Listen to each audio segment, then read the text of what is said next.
श्रोताओं, आप देख रहे हैं एएस कहानी चैनल और हम आपके लिए लेकर आए हैं एक सुंदर कहानी, एक हंस और दुष्टों की संगति। श्रोताओं, एक बार की बात है, एक राजा एक दूसरे गांव के लिए यात्रा करना चाहता था। वह सुबह उठते ही पैदल ही यात्रा पर निकल दिया और चलते चलते थक गया। दोपहर का समय था। राजा ने एक घना पेड़ देखा और उस पेड़ के नीचे जाकर सो गया।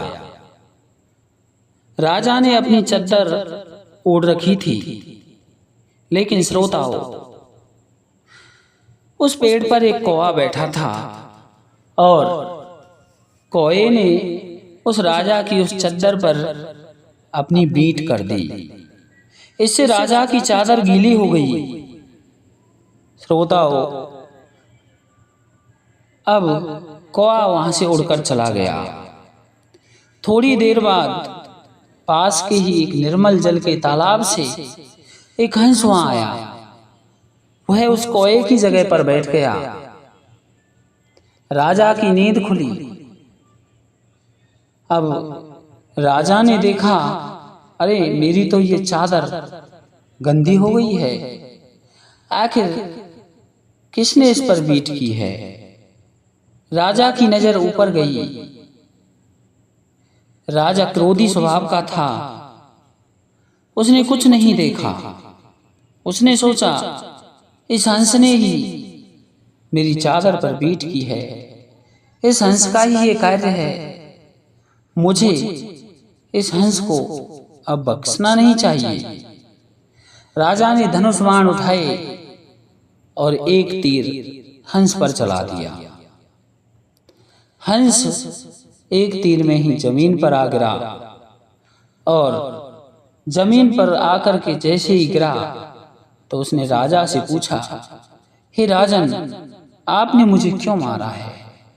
ये बीट तो मैंने नहीं की थी, ये बीट तो अभी जो कौवा आया था उसने की थी, लेकिन आपने बिना सोचे समझे ही मेरे ऊपर बाण चला दिया। ठीक ही कहा है, अहम काको हतो राजन, हंसा अहम निर्मला जल, दुष्ट स्थान प्रभावेन जातो जन्म निरर्थक है। अरे राजन, ठीक ही कहा है कि मैं कौवे की वजह से मारा गया हूं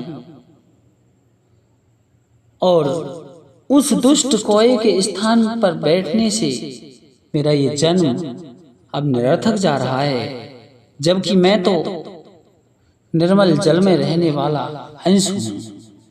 भला मैं आप पर बीट कैसे कर सकता हूं? लेकिन मेरा जो जन्म है ये उस दुष्ट कौवे की जगह पर बैठने की वजह से व्यर्थ में ही चला जा रहा है। राजा उसकी बात से दुखी हुआ, लेकिन हंस आगे कहने लगा, जब दुष्ट व्यक्ति की जगह पर बैठने से ही मेरे प्राण निकले जा रहे हैं, तो फिर उसकी संगति करने से क्या होगा?